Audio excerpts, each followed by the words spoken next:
Bonjour tout le monde, c'est Marie-Pierre. Aujourd'hui, on aborde une question un petit peu sensible, la rétroaction orientée vers le changement. Donc, autrement dit, c'est quand le feedback est peut-être pas a priori aussi positif qu'on le voudrait. Les choses changent très très vite en ce moment, donc c'est normal d'avoir à corriger le tir et ça prend énormément de courage pour oser dire les vraies choses.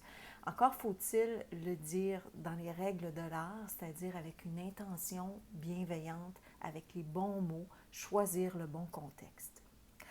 Ça prend trois éléments importants qu'il faut garder en considération quand on va donner une rétroaction axée sur le changement, parce que, encore une fois, c'est une question de perception. C'est très personnel, la façon dont ça va être reçu, et donc on veut absolument préserver trois choses. La première, c'est le sentiment d'être en lien. Donc, j'ai le droit à l'erreur, j'ai ma place ici, je suis en sécurité, je peux bénéficier du support de mes collègues et leur en offrir aussi. Donc, tout cet aspect de connexion. Ensuite, l'autonomie, c'est-à-dire la perception que j'ai une certaine latitude. Je peux faire des choix à l'intérieur d'un cadre qui m'a été donné. Et la troisième chose, c'est la compétence. Je peux me fixer des objectifs qui font du sens pour moi et j'ai espoir que je vais avoir les ressources nécessaires pour mener les projets à bien, atteindre les objectifs. Donc, mon estime de moi sera préservée. J'ai l'impression que je peux me développer au sein de l'organisation. Donc, voici trois éléments importants à garder en tête et d'avoir dans votre intention de le porter quand vous allez transmettre une rétroaction orientée vers le changement. Maintenant, les chercheurs québécois Joël Carpentier et Jacques Forêt nous donnent 6 caractéristiques d'une bonne rétroaction. Et je vous les lis donc. La première, c'est d'être empathique. Donc, de reconnaître les émotions que peut vivre la personne. Par exemple, écoute, je suis conscient que les derniers jours ont été difficiles et que tu n'as peut-être pas eu tout le soutien que tu aurais eu besoin pour mener ce projet-là à bien. Donc, on va mettre des éléments de contexte en commençant notre rétroaction.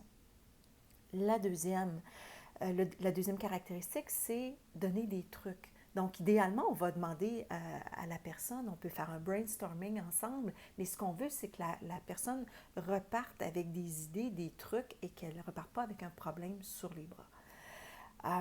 La troisième, c'est un choix de solution qui respecte la perception de la personne. Donc, on n'a pas tous les mêmes façons de résoudre un problème. Et ça pourrait, par exemple, être de lui demander, écoute, préférais-tu terminer ce dossier-là avec Jacques ou avec Geneviève? Donc, donner un choix. La quatrième caractéristique, c'est de baser notre rétroaction sur des objectifs clairs. Par exemple, j'insiste sur ce point parce que, et je te demande de faire X, Y, Z parce qu'il va se passer telle chose. Donc, encore une fois, on essaye de donner du sens et du contexte autant que faire se peut, considérant que les choses, des fois, changent d'heure en heure. Mais on peut être honnête avec ce qu'on sait, ce qu'on connaît et pourquoi on demande les choses à ce moment-ci précisément. La caractéristique 5, éviter les énoncés sur la personne, le blâme, le tu as fait ça. Alors, on va être axé plutôt sur la tâche, on va dépersonnaliser. Dans le dossier X, il y aurait l'aspect Y à améliorer. On dépersonnalise. Et la sixième, c'est évidemment avoir un ton de voix respectueux. Et ça, c'est aussi pour l'écrit et les médias sociaux. Très important. Donc, toutes ces caractéristiques ne sont pas nécessaires dans la même rétroaction.